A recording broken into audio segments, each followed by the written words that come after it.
मैं भी उन पे आँख बंद करके विश्वास की, क्योंकि पढ़े लिखे इंसान थे, मुझे नहीं पता था कि वो इस तरह से गंदा काम कर सकते हैं। सच्चाई क्या है वो तो वही दोनों जानेगा। सही क्या है गलत क्या है शादी ब्याह के संबंध में वो आपको नहीं लग रहा है कि जिस चीज़ को लेकर के इतना बड़ा यहाँ पर प्रोपोगंडा खड़ा हो रहा है और इस तरह की स्थिति हो रही है, तो अपने भाई से एक बार आपको बात करना चाहिए कि सच्चाई क्या है? मेरा भाई यही करा, बाद में हम लोग को पता चला तो ये घर पे आई तो मेरा भाई बाद में बताया कि ये लड़की हमारे साथ ब्लैकमेल की है। मेरे पिता का कहना है कि अगर आप शादी किए तो लड़का को लेके क्यों नहीं आए। शादी.com का साइट्स कब बनाए थे आप? सर ये 2018 में ही बना था सर। तो 2018 में जब आप बनाए थे तो क्या हुआ था, किस तरीके से आप जो है कनेक्ट हुए थे? सर मेरी एक्चुअली मैं नहीं बनाई थी। हम उस समय मेरी फ्रेंड जो मेरी रूममेट थी, उन्होंने ही मजाक मजाक में बना दिया था। तो इसके बाद में इनका कॉल आता है 1 वीक के बाद में। किनका कॉल आता है? ये मनीष कुमार जो हमारे पति हुए और जिनका मतलब मेरे ससुर का नाम राम सुदेश यादव हुआ। तो बातचीत होता है तो पहले मुझे व्हाट्सएप मैसेज करते हैं, लेकिन मैं कोई ज़्यादा रिस्पांस नहीं करती हूँ और अपना फ़ोटो वोटो भेजते हैं जो अपने कंपनी के था वही का।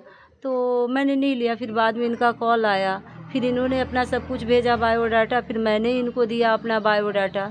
लेकिन मेरे परिवार को इनका यहाँ घर उर नहीं था, तो मेरे घर वालों को ये चीज़ ठीक नहीं लगा। शादी.com में पहला जो पहल होता है वो आपके माध्यम से होता है या? सर नहीं, पहला पहल उन्हीं के साइड से होता है। क्या देख के आप कनेक्टेड हुए थे? सर पहले तो हम लोगों ने कुछ क्योंकि हम तो उनके बातचीत से ही ज़्यादा वो हो गए, प्रभावित हुए थे सर। फ़ोटोग्राफ्स तो आजकल जानते ही हैं सर कि कितने फेक होते हैं, लेकिन हम लोग उनके बातचीत उनके वो काफ़ी मतलब वो थे अच्छे इंसान। आज भी मैं बोल सकती हूँ कि अच्छे हैं, लेकिन पता नहीं उन्होंने ऐसा क्यों किया।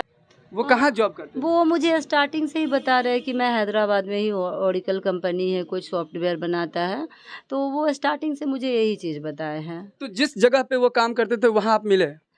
मैं वहाँ पे लेके गए थे, उन्होंने मुझे अपना ऑफिस वगैरह भी मुझे दिखाए हैं। कब की बात है ये? ये तो अभी जब शादी के लिए बुलाए थे 13 अगस्त 2022 को, तो इन्होंने दिखाया। ऐसे मुझे हमेशा ही वीडियो कॉल वगैरह से ये सब दिखाते रहते थे, बताते रहते थे।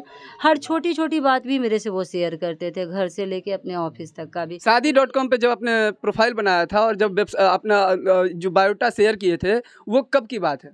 ये सर हम लोग जो भी लेन देन है शेयर वेयर का सब 2018 में ही हुआ यानी था। 2018 से लेके कंटिन्यू आप जो है कनेक्टेड रहे थे एक दूसरे के साथ? सर कनेक्टेड रहे थे सर, लेकिन 2021 में हम लोगों को कुछ मनमुटाव हो गया था, तो मैं इनसे फाइनली, क्योंकि हमेशा ही सर शादी के लिए कभी घर का बहाना दिए हैं, कभी नहीं। स्टार्टिंग में इन्होंने झूठ बोला कि मेरी माँ मर गई, तो फिर उसके बाद में इन्होंने मेरे से झूठ बोला कि मेरे पास में घर नहीं है।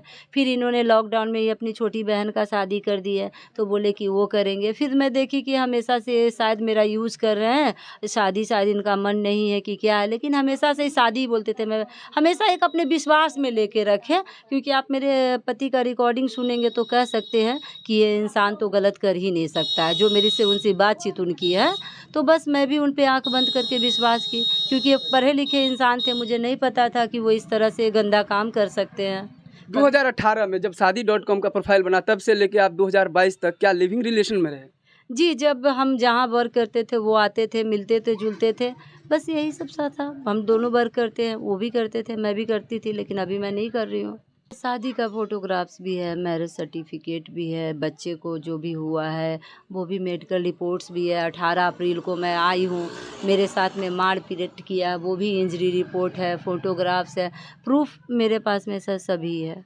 जब आपकी शादी होने के समय में कौन कौन लोग थे वहाँ? सर शादी होने के टाइम में तो वहाँ पे ऐसे थे बहुत सारे लोग, लेकिन मेरे जो पति जिनको लेके गए थे, सिर्फ मैं उन्हीं को जानती थी। इनके 2 फ्रेंड थे और एक फ्रेंड की वाइफ थी, जिन्होंने मेरा विटनेस भी बने हैं। हम जो ये बता रहे हैं कि शादी के वक्त में जो इनके साथ थे वो भी हम देख रहे हैं, तो आप देख सकते हैं इस समय शादी के वक्त में। अच्छा, ये इनका परिचय बताइए कि इसमें कौन कौन लोग हैं? सर ये पंडित हैं जिन्होंने हमारी शादी कराई थी, वो अगले फोटोग्राफ्स में ही देख सकते हैं सर। और ये दोनों मेरे पति के दोस्त हैं। दो लोग हैं, ये कहाँ कहाँ रहने सर वाले हैं? ये सभी हैदराबाद के मेरे पति के साथ ही वर्क करते हैं सर। और ये जो जगह पे शादी हुई थी, ये जगह कहाँ का है? ये हैदराबाद जहाँ पे मेरा पति रहते हैं, वहाँ से 20 किलो या 15 या 20 किलोमीटर की दूरी में लक्ष्मी नगर है सर। वहीं पे आर्य समाज मंदिर है, 1934 की है सर, शायद देश आज़ाद होने से पहले की भी है। और ये सब यानी आर्य समाज मंदिर में आपकी शादी हुई थी, ऐसा कह रहे हैं? जी जी जी जी। जिनसे आपकी शादी हुई है, क्या वो इस चीज़ को मान रहे हैं शादी? हाँ, मेरे पति ने मेरे शादी को एक्सेप्ट भी किया है और मेरे पति मुझे रखना भी चाहते थे, लेकिन मेरे ससुर बहुत ही सातिर माइंड के हैं, वो राजनीतिक से जुड़े हुए हैं। तो मेरे पति को बोले कि तुम मैरिज को इनवैलिड के लिए फाइल कर दो। तो मेरे पति ये बेचारे, कब की बात है? ये सर शादी के यहाँ जिस दिन मैं गांव आई हूँ 18 को, मुझे रस्म रिवाज के लिए मेरे ससुराल वाले और मेरे पति मुझे गांव बुलाते हैं और गांव भेजते हैं।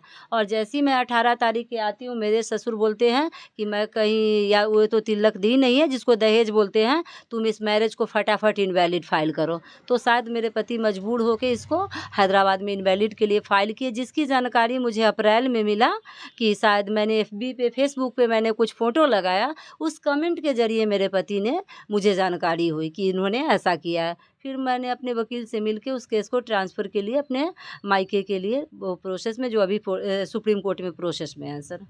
आप यहाँ मधुबनी में आई हैं? सर मैं फर्स्ट टाइम मधुबनी में 18 अक्टूबर को आई हूँ सर, 2022 में पहली बार शादी के बाद आई हूँ सर।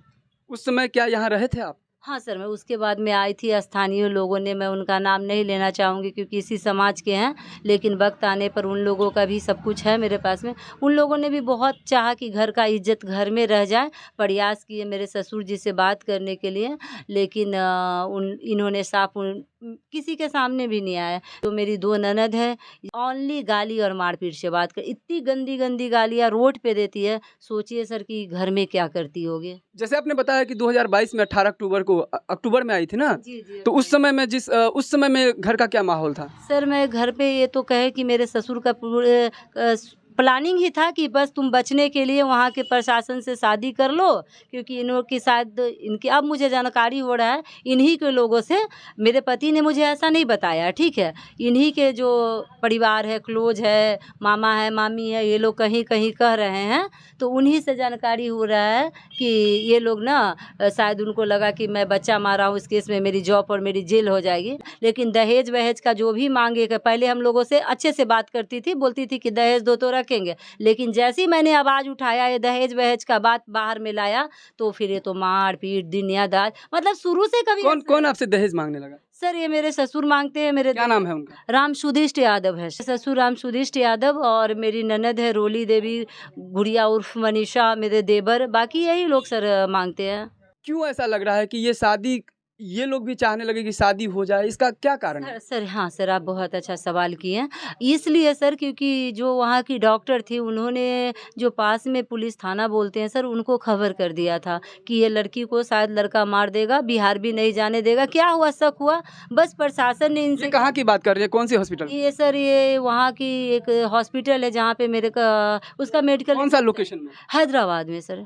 हैदराबाद में आप ये कह रहे हैं कि इसी हॉस्पिटल में आप गई थी, हाँ। उसका आपके पास रिपोर्ट भी है, हाँ। और उस समय में वो डॉक्टर ने पुलिस को इन्फॉर्म, जितने भी वहाँ पेमेंट है, कुछ पेमेंट ऑनलाइन किए हैं और कुछ पेमेंट इन्होंने कैश में किया है, उसका भी रिकॉर्ड। और आर्य समाज मंदिर में भी इन्होंने ही पैसा पेमेंट किया है, वहाँ शायद 20-25 हज़ार रुपया शादी करने का लगता है, उसमें भी इन्होंने कुछ पे फोन से पेमेंट किया है और कुछ इन्होंने कैश पेमेंट किया है। सर प्रशासन के तौर पर तो अभी तक मुझे कोई सपोर्ट ही नहीं मिला। अगर प्रशासन के सपोर्ट मिलता तो सर आज मैं 4 दिन से यहाँ पे अनशन पे नहीं होती, आज मुझे न्याय मिल गया होता। जो भी मुजरिम थे आज वो जेल के पीछे होते। सर प्रशासन इतने अंधे बहरे हो गए हैं कि उनको एक लड़की का दुख दर्द ही नहीं सुनाई दे रहा है। मधुबनी में आप इस वक्त देख सकते हैं, यहाँ भुवाड़ा में दिल दहलाने वाली घटना सामने आ रही है। इनसे जब जान पहचान हुआ तो मैं उस समय में बेंगलोर सिंघसांद्रा में रहती थी, इलेक्ट्रॉनिक सिटी में। उस समय में मणिपाल में मैं बैंकिंग की ट्रेनिंग कर रही थी सर। कहीं ना कहीं प्रशासन पे भी एक बड़ा सा सवाल यहाँ पे खड़ा हो रहा है। नहीं, और इनका सीसीटीवी एक तरफा रिकॉर्ड होता है, लेकिन इस बार हम प्रशासन से इनका सीसीटीवी का रिकॉर्ड निकलवाएंगे। प्रशासन क्यों नहीं आ रहा है? प्रशासन जब मेरे साथ में मारपीट किया जा रहा है तो मैं उसका टाइम नोट करके रखी हूँ, क्यों नहीं इनका सीसीटीवी फुटेज निकाल के इनको देखा जा रहा है? ये दूध का दूध, पानी का पानी चाहिए सर। मैं इतनी भी नहीं हूँ कि नकली फोटो बना के कोई लड़की बड़े बड़े पदाधिकारी के पास जाएगी सर। प्रशासन से क्या मांग कर रहे हैं? क्या लग रहा है, क्या आपके साथ इंसाफ हो, कैसे हो, और क्या चीज़ का मांग? प्रशासन को मैं सबसे पहले कहना चाहूँगी कि मुझे मेरे घर में रहने का अधिकार दिलाए और जो मुजरिम है सर उनको जेल डाला जाए। भ्रूण हत्या कानूनन अपराध है, क्या कहना चाहेंगे इसमें? मैं कहना यही चाहूँगी सर कि जो भी मेरे साथ किया गलत किया, चाहे मेरे पति हो ससुर हो, सबको सर जेल होना चाहिए। तो सर मेरे पति का सारा रिकॉर्डिंग भी मैंने रखा है, आप सुन सकते हैं कि कैसे मेरे ऊपर ब्लैकमेल कर रहे हैं कि तुम हैदराबाद मेरे पास आओ, नहीं तो तुम्हारे मैं घर को बता दूंगा, मैं केस कर दूंगा। वो मैं पता था कि वो 30 सितंबर को मुझे क्यों बुला रहे हैं, थोड़ा थोड़ा शक हो रहा था, इसीलिए मैं उनके पास नहीं जा रही थी। उन्होंने कानून और मेरे घर को डर के धमकी दे के मुझे हैदराबाद बुलाया। जिस जगह पे यहाँ बैठी हुई है अनशन पे, बताया जा रहा है इनके साथ मारपीट की घटना हो रही है। कहीं ना कहीं सिक्योरिटी को लेकर के भी यहाँ पे पुख्ता इंतजाम किया जाए। अगर इस तरह का अगर रॉन्ग प्रैक्टिस हुआ तो बताइए ये मिथिला का जो सभ्यता और संस्कृति का जो देश दुनिया में घुसता है, आगे जाकर के ये क्या स्थिति पैदा हो जाएगी। क्योंकि ये एक सिर्फ एक व्यक्ति की बात नहीं हो रही है, ये कहीं ना कहीं मिथिला की गौरव गाथा की बात कर रहे हैं हम लोग। और कहीं ना कहीं यहाँ पर प्रश्न ये उठ रहा है कि ये अनशन पर बैठी बैठी यदि कल के डेट में इनका कुछ हो जाए तो जिम्मेदार कौन होगा। तहकीकात हो कि सच्चाई क्या है। हम ये नहीं कह रहे हैं कि इनके फेवर में, हम ये नहीं कह रहे हैं उनके फेवर में, हम ये कह रहे हैं कि जो जेन्युइन है, जो सही है, क्योंकि निर्दोष को दोषी करार ना हो और जो दोषी है वो बच ना पाए। ये चाह रही हैं कि उनका हक मिले, तो इसमें गलत क्या है। आप ज़्यादा से ज़्यादा वीडियो को शेयर कीजिए और कमेंट्स कीजिए, क्या इनको इंसाफ मिलना चाहिए या नहीं। नमस्कार, मैं हूं आकाश मिश्रा, आप देख रहे हैं मेरा गांव मेरी धरोहर न्यूज़ चैनल। इस वक्त हमारी मौजूदगी है मधुबनी जिला के भुवाड़ा में, और जहां पर आप देख सकते हैं अभी सोशल मीडिया के माध्यम से, और जिस चीज़ को लेकर के हम सच्चाई के तह तक जाने का प्रयास कर रहे हैं कि सच्चाई क्या है। शादी.com साइट के माध्यम से हुआ उनका जो है शुरुआत प्यार, और बाद में जो है बोल रही हैं कि वो शादी हुआ है। अभी जिनके बारे में बताया जा रहा है कि जिनसे शादी हुई है उनका नाम मनीष बताया जा रहा है। पिताजी हमारे साथ हैं। अगर आपके बेटे के ऊपर ये आरोप लग रहा है तो इसमें सच्चाई क्या है? देखिए, सच्चाई क्या है वो तो वही दोनों जानेगा। सही क्या है गलत क्या है शादी ब्याह के संबंध में, वो न मैं जान सकता हूँ, न मेरे परिवार के लोग 18 अक्टूबर से पहले न मैं जानता था, और न मेरे परिवार के लोग जानता था, न मेरे गांव के लोग जानता था, न मेरा दहेज दियाद कोई नहीं जानता था। अगर सो जानता होता तो मोबाइल का युग है, सबका फ़ोटो उस कार्यक्रम का रखे रहता, लेकिन सो सब कहीं नहीं कुछ उसके पास में।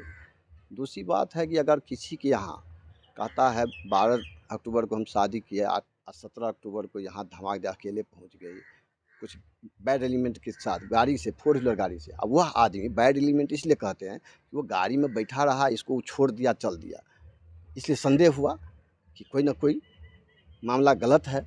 और कोई अकेला औरत हो लड़की हो किसी के यहाँ जाएगा कहेगा हम इस घर के पुतोह हैं, कैसे मानेगा।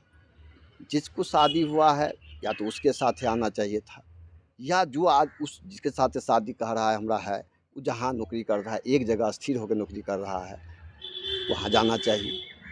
और वहाँ नहीं जा कर के ये गलत तरीक़ा से मनगढ़ंत आरोप लगा करके हम पर एक केस करा दिया। 6 महीना से प्रयास करते, अक्टूबर से प्रयास करते करते अप्रैल में आकर के हमको चुनाव में लड़ना था, उप मेयर का चुनाव लड़ना था और उसकी तैयारी में लगे हुए थे। उसी बीच में हम पर मुकदमा करा दिया और हमको चुनाव में भी डिस्टर्ब करने का काम किया। आपका नाम क्या है? राम सुदेश यादव। और वार्ड नंबर कितना है? कमिश्नर हैं। आप पूर्व वार्ड कमिश्नर रह चुके हैं। हम 1983 में पहली बार वार्ड नंबर 21 से वार्ड कमिश्नर चुन के आए थे और 2001 तक हम लोग रहे थे। तो ये सारी जो गतिविधि हो रहा है, इसमें क्या आप लोगों को भी कहीं ना कहीं मानसिक तौर पे आप भी परेशान हो रहे होंगे? टॉर्चर कर ही रहा है। जब मान लेना बेटा के साथ ही आया, अगर उनके साथ है जिसको कहता शादी है उस अपने पति के साथ ही आता, तब हम उस पर विचार करते। एक दूसरा हमारा बेटा भी हैदराबाद में केस कर चुका है, ये भी केस कर चुका है मधुबनी में। तो न्यायालय पर दोनों को भरोसा रखना चाहिए और न्यायालय से जो निर्णय होगा उसके अनुकूल हमको भी चलना पड़ेगा, उनको भी चलना पड़ेगा। न्यायालय से प्रशासन से बढ़ के कोई नहीं होता है। जब आपको इस प्रकार का गतिविधि समझ में आया तो क्या आपने बेटे से संपर्क साधा? जी, उसके बाद बुझने का प्रयास किए तो वो मालूम हुआ जो हमको छल कर करके जो है सो ये हमको घेरा में लिया, विश्वास में लेकर के हमको जो है पहले LIC के एजेंट बन के आया और LIC एजेंट बन के आया, कहा कहीं प्रीमियम आप देते ही हैं तो हमको भी एक आप प्रीमियम दीजिए। तब पहले शुरू में एजेंट बन के गया, बाद में जाके गलत जाल खिलाने लगा, तब इन्होंने उनके हमारे बेटा को लगा कि हमको जाल में फंसाता जा रहा है। तो ये विवाह का तिथि जो बता रहा उससे पहले इतलाई पिटीशन मेरा बेटा पटना सिविल कोर्ट में दे चुका है। और अभी बताया जा रहा है जैसे कि उन्होंने बताया कि भ्रूण हत्या का सवाल यहाँ उठ रहा है, उसके विषय में क्या कहें? चलिए ना, उसके विषय में अब हम क्या कहेंगे। अब वो तो ये जानेगा, वो जानेगा, हम क्या जान सकते हैं उस समय में। ये मेडिकल के लिए भी तैयार हैं? वो चलिए ना, मेडिकल जो होगा अपना सरकारी में प्रशासन में चल रहा होगा, दिया होगा तो सरकारी प्रशासन कर रहा होगा, उस पर उसकी जांच पड़ताल कर रहा होगा प्रशासन। वो हम क्या कर सकते हैं उसमें। कहीं ना कहीं आपको ये लग रहा है कहीं अगर आपके बेटे इसमें दोषी पाए जाते हैं तो न्यायालय कुछ भी निर्णय करेगा उसके अनुकूल लोगों को चलना पड़ेगा। हमें भी न्यायालय से बाहर नहीं जाना होगा। आपके ऊपर यहाँ पर आरोप भी लग रहा है कि इनके साथ जो है मारपीट जैसा वारदात हो रहा है। वो जो भी आरोप लगा मनगढ़ंत आरोप है। और हम तो ये हमरे मुँह से तो अपना गांव में हमरा पूछ लीजिए लोगों से घूम करके, किसी को अब सब तो निकलवे नहीं किया, मारपीट की तो दूर की बात है। और जीवन में ना एक पैसा हम किसी से लिए है और न किसी को देने का हिम्मत है हमको। इतना शर्म लगता है हमको, चूँकि हम ड्राई ओनर्स रहे हैं, इसीलिए किसी को देने में भी हिम्मत। तब हम कैसे मांगेंगे कि हमको रुपया लेके, हम उसको जानते भी नहीं, हमारा आमने सामने कभी नहीं है, फिर हम कैसे मांगेंगे, किन से? आपको ये नहीं लग रहा कि यहाँ पर अगर आपका बेटे का मौजूदगी ज़रूरी है? देखिए, वो हमको नहीं ज़रूरी है। जो आदमी नौकरी कर रहा है उसको वहाँ ड्यूटी बजाने की ज़रूरत है, यहाँ रह के क्या करेगा वो? यहाँ पर एक जो है जिस तरीके से बताया जा रहा है कि अनशन में यहाँ पर बैठी हुई है, अगर उसके साथ कुछ हो जाता है। अनशन में नहीं है, गलत दे रहा है। जो हम अनशन में है वो हमारा भैयारी में 3-4 साल से भैयारी में एडजस्टमेंट गड़बड़ाया हुआ है। इसीलिए हमारे एक भाई है, उसके जो है सो लड़का बच्चा जो है गलत तरीक़ा से उसको अपने यहाँ रखे हुआ है। धरना मेरे यहाँ नहीं है, रामप्रीत यादव के यहाँ है, जो मेरा भाई है छोटा। मेरे यहाँ नहीं धरना है। जिला प्रशासन से इस सारी मामलों के बारे में आप क्या कहना चाहेंगे? क्या करें, हम तो उम्मीद करते हैं जो सही होगा सामने आएगा, जांच पड़ताल करके सब सही निर्णय लेंगे, हम भी सही उसको अनुपालन करेंगे। जिस तरीके से बातें यहाँ पर कहीं ना कहीं सोशल मीडिया के माध्यम से आ रही है, इस चीज़ को लेकर के कहीं ना कहीं जो प्रशासनिक गतिविधि है वो होना बहुत ज़रूरी है, क्योंकि जैसे जैसे दिन बढ़ती जा रही है मामला बहुत गंभीर होता जा रहा है और बहुत बड़ा प्रश्नवाचक चिन्ह लगता जा रहा है। कुछ गुत्थियां हैं जो सुलझाना ज़रूरी है और ये प्रशासन को करना होगा, क्योंकि इस वक्त जो है जिस जगह बताया जा रहा है ये बहुत बड़ा एक जो है चिंता का विषय है। और यहाँ पर हमारे साथ थे मनीष के पिताजी, उनसे हम बात किए हैं। इस घटनाक्रम के बारे में हम प्रयास करेंगे उनकी बहन से भी बात करें, जिससे सच्चाई क्या उसकी तह तक पहुँचे। इस वक्त आप देख रहे हैं मधुबनी ज़िला के भगवाड़ा में हमारी मौजूदगी है और मनीष जी के बहन है हमारे साथ। ये सब जितना बोल रही है ना सब झूठ बोल रही हैं। जे अगर मान के चलिए आप शादी किए हैं तो अब तो समाज में शादी नहीं किए हैं। हम लोग को नहीं पता था, नहीं मेरे भाई के तरफ से पता था, नहीं ये लड़की के तरफ से पता था। अचानक अक्टूबर में जो है सो किसी 4 चक्का से आई थी और कोई इसको दे गई अकेली और गाड़ी चला गया। इसका मतलब अब क्या समझिएगा, कोई अगर लड़का लड़की शादी करता है तो लड़का को लेके आता है ना। अगर मान के चलिए कोर्ट में ही आप जाइएगा, भागे के कीजिएगा तो लड़का लड़की साथ रहता है ना। आप अकेले क्यों आई? क्या इस घटना को लेकर के जैसे अभी हम बात किए, इनके पिताजी से भी बात हुआ है, क्या आपने अपने भाई से संपर्क साधा इस विषय में? हाँ, देखिए मेरा भाई से संपर्क था हम लोग को, समझे ना, बातचीत हो, भाई है तो रहेगा, मतलब समझे ना। लेकिन ये मेरे पापा जो है ना एक प्रतिष्ठित आदमी है, जो गांव समाज में भी आप पता कर सकते हैं। और आज भी इतना बड़ा घटना हुआ, समाज हम लोग के ऊपर ढाल बन के खड़ा हुआ है। भाई साहब की बात हुई थी? हाँ, पहले मतलब होती, भाई इस विषय को लेकर के विषय को लेके बात नहीं हुई थी। तो आपको नहीं लग रहा है कि जिस चीज़ को लेकर के इतना बड़ा यहाँ पर प्रोपोगंडा खड़ा हो रहा है और इस तरह की स्थिति हो रही है, तो अपने भाई से एक बार आपको बात करना चाहिए कि सच्चाई क्या है? मेरा भाई यही कहा, बाद में हम लोग को पता चला तो ये घर पे आई तो मेरा भाई बाद में बताया कि ये लड़की हमारे साथ ब्लैकमेल की है। ये लड़की बोल रही है हम शादी के, अगर आप मान के चल, देखिए ना हम देखें ना आप देखे हैं ना समाज देखा है, अगर आप शादी किए हैं तो लड़का कोर्ट में फाइल कर दिया है।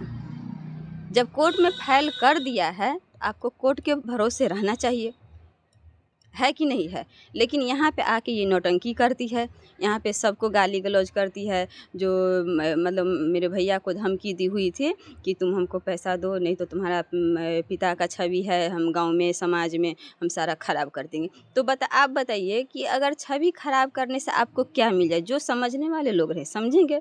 इतना दिन से हम लोग इसीलिए नहीं आ रहे थे कि आज ख़त्म हो जाएगा, कल ख़त्म हो जाएगा, लेकिन इतना गंदा गंदा बात सब फेसबुक पे डालती है, मीडिया में डालती है, जो सब समाज के लोग ही हम लोग को बोले कि आप लोग भी फेस में आइए, जब ऐसा है तो उसका सामना कीजिए। अभी आरोप भी लग रहा था कि हाँ। आप लोग उनके ऊपर जो है मारपीट जैसा आरोप लग रहा था कि आप लोग मारने गए थे। देखिए मारपीट का बात रहा, देखिए एक गंदा आदमी का काम होता है। हम लोग ऐसा नहीं पढ़े लिखे परिवार से हैं, और मेरे पिताजी एक ईमानदार आदमी है, समझे ना, कि हम लोग चाहते हैं भगवान से मनाते कि ऐसा पिता हम लोग को हमेशा मिले।